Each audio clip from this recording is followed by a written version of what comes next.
से अच्छा हिंदुस्तान हमारा। মনে রাখবেন, আমাদের নেতাজি সুভাষচন্দ্র বোসকে অসম্মান করছে, বাংলার রবীন্দ্রনাথ ঠাকুরকে অসম্মান করছে সবাই মিলে।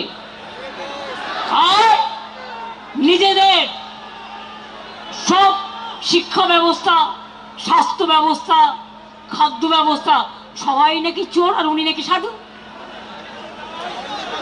তুমি যদি বড় সাধু হও তো 16 সাল পর্যন্ত তো ছিলে, তোমাকে তো আমরা তাড়াতে বাধ্য হলাম, কারণ তুমি রাতের অন্ধকারে মাথায় চাদর ঢাকা দিয়ে বিজেপির সাথে যোগাযোগ করতে যেতে।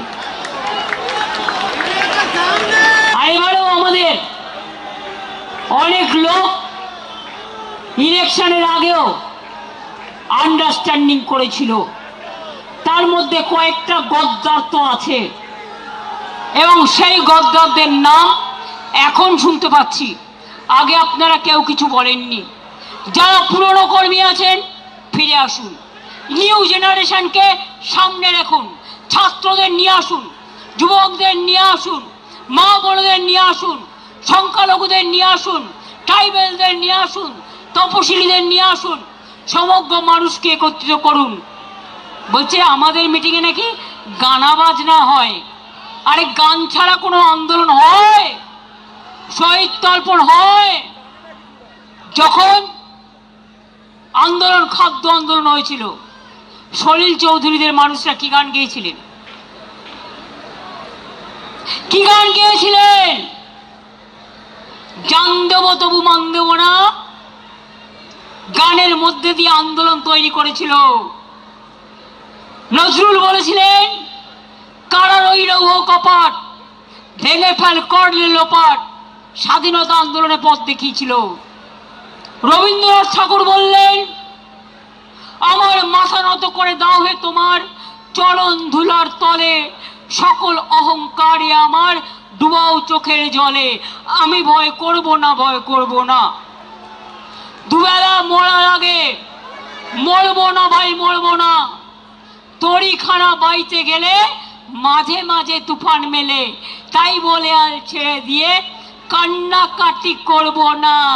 আর বিজেপিকে জেনে রেখো, তোমাদের বালিশ পালিশ করবে না আসল তৃণমূল কংগ্রেস, যারা জীবন দিয়ে লড়াই করেছে। এরপরের প্রোগ্রাম জেলা থেকে শুরু, ব্লক থেকে শুরু, গ্রাম থেকে শুরু, কলকাতা থেকে দিল্লি, এদের মুখোশ আমরা এক্সপোজ করেছি, আরো করব। কি আপনারা সাথে থাকবেন তো? একটা হাত তুলে হবে না, মুষ্টিবদ্ধ হাত তুলে বলুন। মাটিতে জন্ম এবং অস্তিত্বটা মাটি মানুষের থাকবে। ছাত্রছাত্রীদের প্রোগ্রাম আছে, এরপর হবে, এখন বলছি না জায়গাটা কোথায়, কারণ আগেই ব্যাগ ডেটা পুলিশকে দিয়ে বুক করিয়ে নেবে। যেখানেই হোক হবে, সব কলেজগুলো জোর করে দখল করছে, গ্রাম সভা দখল করছে, পঞ্চায়েত সমিতি দখল করছে, মিউনিসিপ্যালিটি দখল করছে, জেলা পরিষদ দখল করছে, আর সই করাচ্ছে এমএলএদের। মমতা ব্যানার্জির কাছে জমা দেবো, অনেক এমএলএ আমায় বলেছে, তারপরে গিয়ে জমা দিয়েছে অন্য জায়গায়। চিটিং ফাঁক, চিটিং বাজ, চিটিং ফাঁক। মনে রাখবেন, এর বদলা হবে আন্দোলনের মধ্যে দিয়ে, লড়াইয়ের মধ্যে দিয়ে।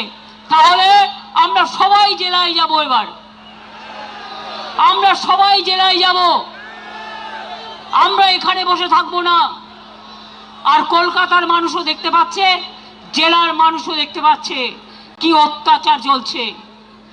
হিটলারকে ছাড়িয়ে গেছে, স্ট্যালিনকে ছাড়িয়ে গেছে, সবাইকে ছাড়িয়ে গেছে এই অত্যাচার।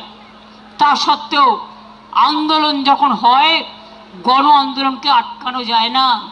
সমুদ্রে যখন ঢেউ আসে, সমুদ্রের স্রোতকে আটকানো যায় না। তাই বলবো, যদি তৈরি থাকেন তাহলে কথা দিন আমায়। পেছনে যারা আছে অনেক দূরে, আমার এদিকে যারা